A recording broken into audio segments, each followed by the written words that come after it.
the reality of virtual reality. I'm speaking today about the topic of self-sabotage. And the title of my talk today is How Did I Get Stuck Again? You know, we are all humans, even in this virtual world. I don't know about you, but I've been finding myself since COVID hit so much busier with all the shifts it's forced me into with both my personal and business lives.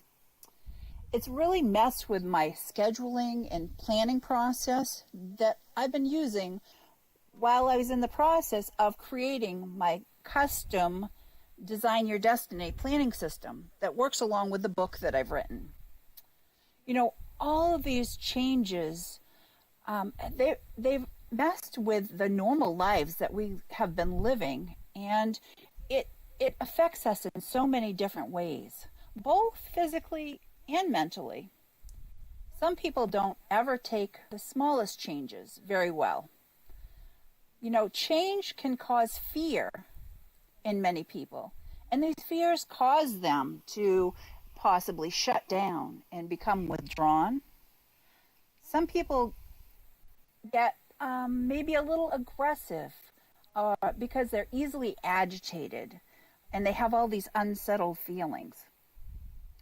What kind of feelings are some of you guys feeling during this pandemic that we've all been in? Can somebody share some stuff with me? A lot of anxiety at times, a lot of uncertainty at times for myself. Oh, Lynn. Yep. Yeah, I can understand that. Anybody else? No one else wants to share anything? Well, I think it's the not being able to be around people, or when you do go out to get groceries or shopping for a few necessities, it's like people want to avoid you. And for me, that just feels very uncomfortable because it's not the norm. It's not, I'm a people touching person, person to person all the time. And I like, I have no problem talking with strangers. And it's as though the avoidance issue to me is very uncomfortable. Yes, I can understand that. Does anybody else have anything? In the sense that the fear of people, there's a fear of people, period. And we're a society who knows that inclusion is what we like. And I see that businesses are also fearful too, because they're not, they're going out of business. They're afraid of, you know, um, what, dealing with regulations and things like that, because restaurants and places like that are places that we came together and had fun, and now that's not there. And that's what I miss. Just being around a lot of people. Like Fourth of July is coming up, and what's that gonna be like? Exactly, exactly. Does anybody else have anything to share? You know, I've had a couple of conversations with people who have been starting to expand their bubble and they've gone out for dinner or breakfast at a restaurant and they are going to their favorite restaurants trying to support them. But I think it's both mental and um, actually what's happening in the restaurants. But they're coming away not feeling like they did when they first started going to that restaurant. In some cases, they're saying that the food doesn't taste as good, or they've lost the ambiance that's required there. So I think psychologically, this is hitting us in ways we don't even quite understand yet. So, so true. And, you know, with everything that you guys have shared with me, you know, I can say that I know how you feel because I've had some of these same feelings myself. And, you know, it's only because I'm human and so are you. You know, eh, these are things that we are all looking at, we're experiencing, and yet still we don't know what the world is going to open back up to us as when we're through this. And we at this point no one can even tell us when we'll be through this. So we just have to find ways for ourselves to deal. And what I've recently found myself is that I've been breaking some of my own rules. And that's why I wanted to talk today about self sabotage, because we've had to make so many shifts and pivots in what we've done in our personal and professional lives that it's messed with how things were.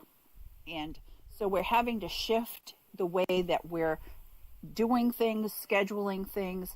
And I've told several of you, I feel like I've been burning my candle at both ends, trying to, get caught up with everything. But the problem being is the more I'm moving forward, more stuff is coming at me. And it's exciting. Don't get me wrong. It is exciting and I'm enjoying this. But I have been breaking some of my own rules. Some of the things that I teach my clients, I've been breaking my own rules. And what I'm saying by that, and the rule that I'm referring to, is not to put too many things on our plates at one time. We just have so much stuff that we're trying to do. And what that does cause is self-sabotage. It really does. We only have so much that we can have for time. And if it's money, to put towards something, or energy, how much physical energy that we have to put towards something. And I teach my clients that it's important to budget these things. Budget your time, budget your money, budget your energy when you're trying to achieve your goals, so that you can not get overload. So let me give you an example of something.